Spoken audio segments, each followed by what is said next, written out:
Hello students, today in this video we will start from the topic hydropower. So open your geography textbook page number 189. Now what do you mean by hydropower? Hydropower means power which is generated by water. Electricity plays a dominant role in the progress and prosperity of a country. So, electricity plays a very important role. Dominant means main role in the progress and prosperity of a country. Underline. Consumption of electricity is a barometer of a nation's economic well-being and standard of living of its people. So consumption of electricity is actually a barometer. It tells us about a nation's economic well-being and standard of living of its people. Availability of abundant electricity means unrestricted growth of industries, transport and agriculture, which means freedom from hunger and poverty, and resultant economic prosperity of the masses. Now here you can write numbers. Availability of abundant electricity means if electricity is available in abundance, it means unrestricted growth of industries. Number one means industries are growing rapidly. Number two, transport and agriculture, which means freedom from hunger and poverty. So, second is transport and agriculture is there. And number three, resultant economic prosperity of the masses. When industries are there, transport facilities there, agriculture is there, all these are there means economic prosperity of all the people. Underline. There are three types of electricity recognized depending on the raw material used and mode of production. So, there are three types of electricity. Number one, hydroelectricity. Number two, thermal electricity, including steam, gas and oil. And number three, nuclear electricity. Now we will start with hydroelectricity. The future prosperity of India depends to a great extent on our ability to produce and use electricity. Underline the other two sources of energy, coal and petroleum, are exhaustible and will not be available to us forever.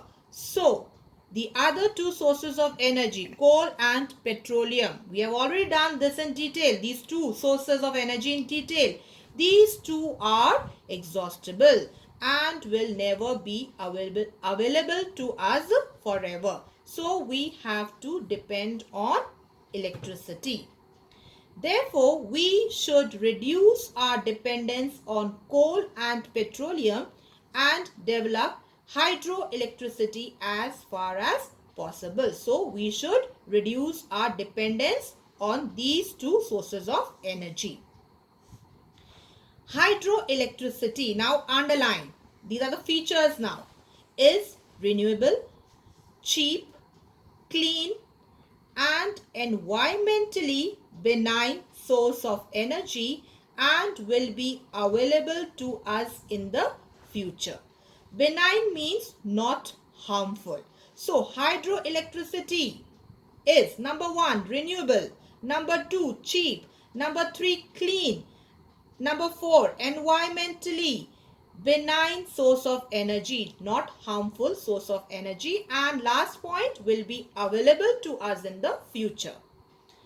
Our chief resource of hydroelectricity, that is river water, if not used properly, will wastefully drain into the sea. If we will not use river water, what will happen? It will wastefully drain into the sea. Underline. India is blessed with huge water resources and there are vast possibilities of producing hydroelectricity.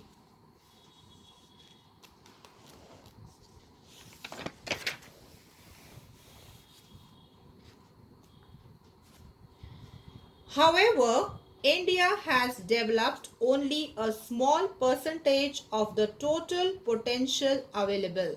This is due to certain geographical factors as well as because of developing stage of economy of the country.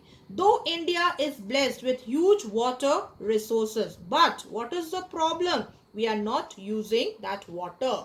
Why? Because of certain geographical factors as well as because of developing stage of economy of the country. Geographical factors responsible for low production of hydel power are: number 1, most of the water regimes means systems in India are extremely erratic because they are fed by monsoon winds which are highly seasonal and whimsical, especially in the south. Whimsical means unpredictable. Hence, these rivers cannot provide for hydel power generation consistently, means continuously. Second, many rivers do not have natural waterfalls and huge capital means money, finance, has to be invested for constructing dams. So the second problem is many rivers, they do not have natural waterfalls and huge capital money is also required. Third, the sites suitable for generating hydroelectricity are located away from the consuming centers. As a result, a lot of energy is wasted in transmission. Transmission means transferring. So the sites suitable for producing, for generating hydroelectricity, those sites, those areas are located away from the consuming centers. So a lot of energy is wasted in transmission, in transferring. So now I wind up for today. Thank you. Stay home, stay safe. God bless you all.